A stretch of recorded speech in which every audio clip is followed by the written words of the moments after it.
Hello, I am Aviva reporting live in Jerusalem from room 552 for Israel 24/6 TV. Today is the 29th of April 2008. Welcome to this edition of Fact, Not Commentary. Yesterday, personnel with the Israel Defense Force announced that in the early morning hours it had indeed undertaken a military operation in northern Gaza.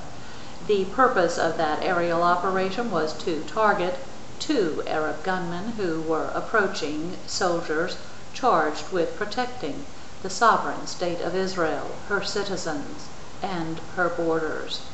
The gunmen were also carrying large bags on their backs. During that aerial strike, an explosion took place at the ground scene. This explosion confirmed the initial assessment of the IDF that the gunmen were in fact carrying large amounts of explosives. And a further IDF report issued just this morning indicates that an investigation is underway and is expected to be completed within 48 hours due to the fact that a secondary explosion caused civilian damage and injury. The Israel Defense Forces personnel have reported that neither the civilians nor any civilian domicile were targeted in that aerial assault against the 2 Arab gunmen approaching Israel's soldiers.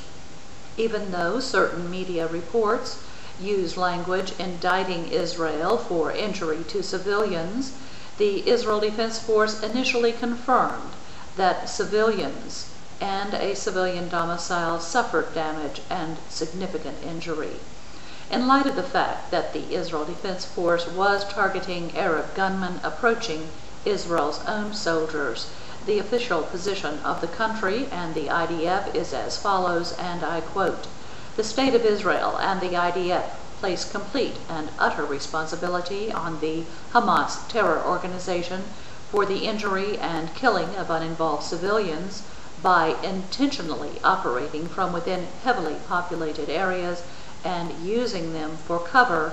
The terrorist organization exploits civilians as human shields." End quote. And yesterday, the road between Nablus and northern villages, particularly the village Asira Ash-Shemaliah, were opened.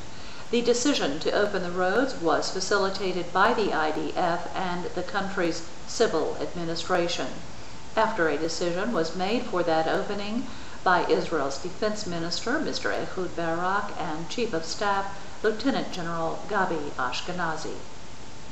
The opening is intended to ease the movement of the Arab civilian population in the north, but the sovereign state of Israel has issued an emphatically worded criteria for the road to remain open to traffic.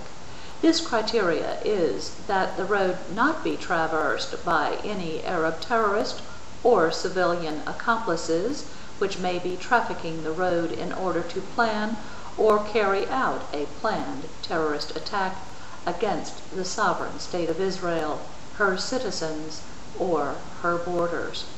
Quoting from yesterday's announcement, "The road opening permitted after security assessments allows the easy and fast movement of thousands of citizens of Judea and Samaria between the city of Nablus and the neighboring villages. It should be noted that measures will be taken if the terrorist organizations will attempt to exploit the free passage for execution of terror attacks." End quote. And that concludes this edition of Fact, Not Commentary. I am Aviva Lee, reporting live in the heart of busy Jerusalem from room 552 for Israel 24/6 TV. Thank you and shalom.